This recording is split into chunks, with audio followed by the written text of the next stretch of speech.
മാസങ്ങളായി സംസ്ഥാനത്ത് നിലച്ച വാഹന രജിസ്ട്രേഷൻ സർട്ടിഫിക്കറ്റുകളുടെയും ലൈസൻസിന്റെയും വിതരണം പുനരാരംഭിച്ചു. ഗതാഗത വകുപ്പ് മന്ത്രി കെ.ബി. ഗണേഷ് കുമാറിന്റെ ഇടപെടലിനെ തുടർന്നാണ് നടപടി.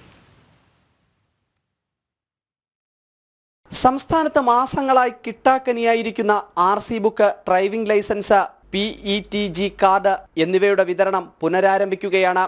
ITI ബാംഗ്ലൂരിന് നൽകാനുള്ള തുക അനുവദിച്ച് സർക്കാർ ഉത്തരവിറക്കി. അച്ചടി കുടിശ്ശിക തുക IITക്കും കൊറിയർ കുടിശ്ശിക തപാൽ വകുപ്പിനും സർക്കാർ നൽകി. സർക്കാർ തീരുമാനം ഗതാഗത വകുപ്പ് മന്ത്രി ഗണേഷ് കുമാറിന്റെ ഇടപെടലിനെ തുടർന്നാണ്. 24,000 ബുക്കും ലൈസൻസും കഴിഞ്ഞ ദിവസം RTO ഓഫീസുകളിൽ എത്തിയിരുന്നു. വിതരണത്തിന് പ്രത്യേക കൗണ്ടറുകളും ഏർപ്പെടുത്തും. തപാൽ വകുപ്പ് വിസമ്മതിച്ചാൽ KSRTCയിൽ കൊറിയർ എത്തിക്കാനുള്ള നീക്കവുമുണ്ട്. അച്ചടി മുടങ്ങുന്നതിനെ തുടർന്ന് മാസങ്ങളായി സംസ്ഥാനത്തെ ഡ്രൈവിംഗ് ലൈസൻസ്, വാഹന രജിസ്ട്രേഷൻ സർട്ടിഫിക്കറ്റുകളുടെ വിതരണം തടസ്സപ്പെട്ടിരുന്ന സാഹചര്യത്തിലാണ് ഈ തീരുമാനം. ജനം, തിരുവനന്തപുരം.